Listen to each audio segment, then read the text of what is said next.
Bonjour, donc je m'appelle Anaïs, je suis la maman de Jules qui a 4 ans et Jules a une myopathie myotubulaire. Donc Jules, il a pu bénéficier d'un essai clinique par thérapie génique et il a reçu son injection fin janvier 2020.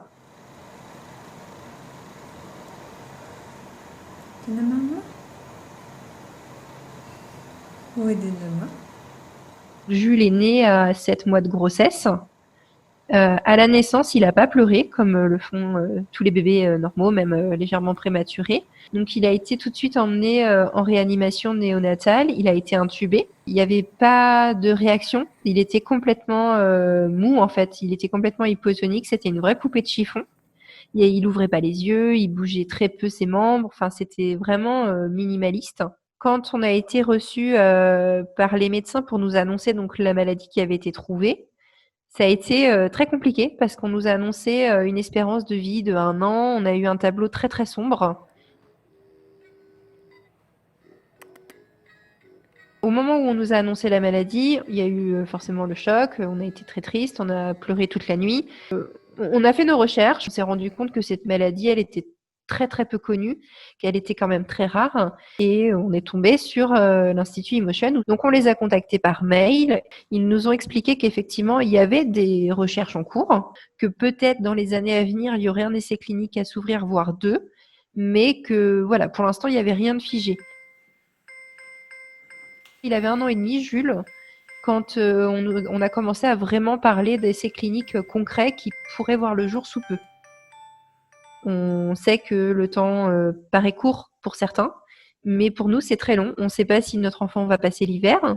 On se dit que potentiellement le traitement sera disponible en juin, mais est-ce qu'il sera encore là? On sait qu'il y a un traitement, on sait qu'il fonctionne, on sait qu'il est disponible aux États-Unis dans le cadre d'un essai clinique, mais nous, on ne sait pas quand est-ce qu'on va pouvoir en bénéficier. Ça a été notre tour un peu plus d'1 an après. Allez, en route.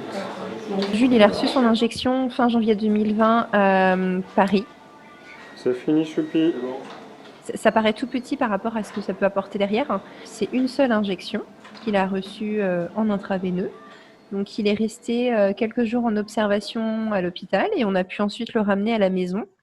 En fait, le jour de l'injection, je crois qu'on n'a pas du tout réalisé. Quand 15 jours, 3 semaines après, il a commencé à tenir assis et à parler, là, on s'est dit, ah bah ouais, ça y est, enfin, ça fonctionne en fait.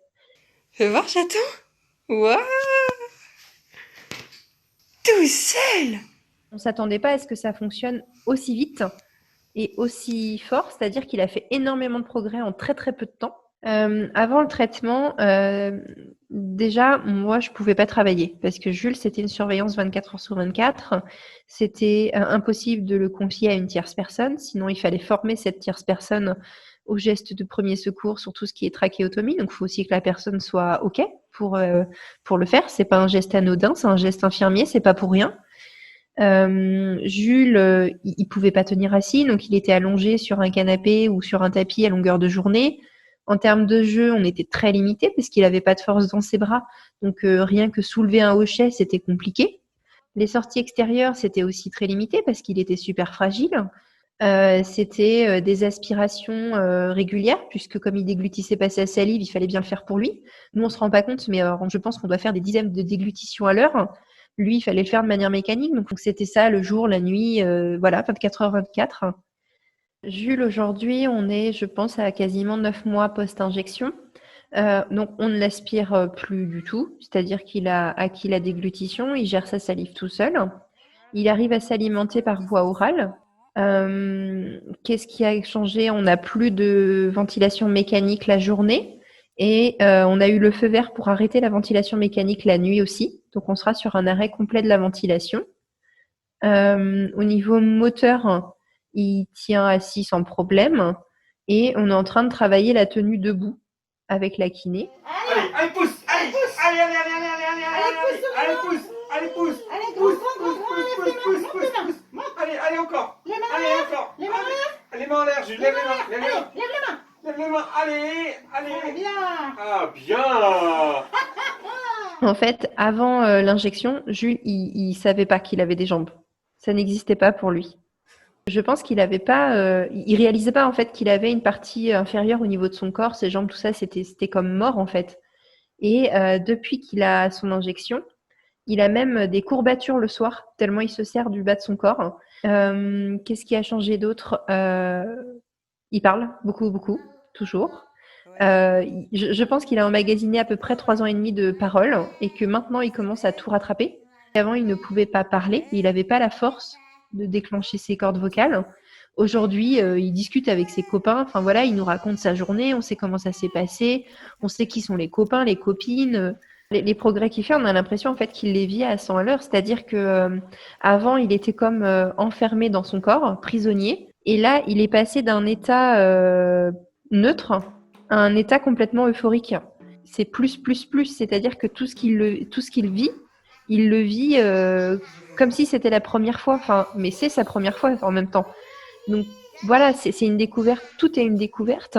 Et du coup, il prend du plaisir à tout ce qu'il fait. Et il va refaire, refaire, refaire parce que c'est trop bien en fait. C'est une deuxième naissance, c'est-à-dire que Jules, il a 2 anniversaires. Il a le 3 avril 2016 quand il est né et il a le 29 janvier 2020 quand il est rené. C'est-à-dire que quand il a eu sa deuxième vie, sa deuxième chance. Et je pense que nous, on va fêter cet anniversaire-là comme on fêtera son anniversaire de ses 4, 5, 6 ans. Si on avait un message à faire passer aux chercheurs ou quelque chose à leur dire, on aimerait leur dire merci. Mais merci, c'est vraiment très faible comme mot à côté de ce qu'ils nous ont apporté. On sait que pour eux, c'est des années de recherche, mais pour nous, c'est une vie complète qui a été chamboulée. Il y a une chanson qui est sortie de Soprano qui s'appelle Nos héros du quotidien. Et en fait, quand on reprend les paroles de cette chanson, ça rapporte exactement à ce qui se passe dans notre vie et potentiellement dans la vie d'autres patients qui ont pu bénéficier d'essais cliniques. Ce sont des personnes qui sont dans l'ombre, qu'on voit pas, qui ne parlent pas et qui pourtant ont changé notre vie. On a eu la chance de rencontrer Anna Bouche-Bello la veille de l'injection. Donc elle a pu voir Jules avant. Elle l'a pas revu depuis, mais moi j'ai qu'une hâte, c'est qu'elle voit Jules en vrai et qu'elle puisse du coup se rendre compte de son travail et que Jules puisse lui-même lui dire merci. Il faut pas lâcher parce que Jules a eu sa chance, mais il y en a tellement d'autres derrière. Et nous, tout ce qu'on veut, c'est que y ait plein de petits Jules qui aient tous leur chance et que ça devienne presque une maladie anodine, quoi, en fait.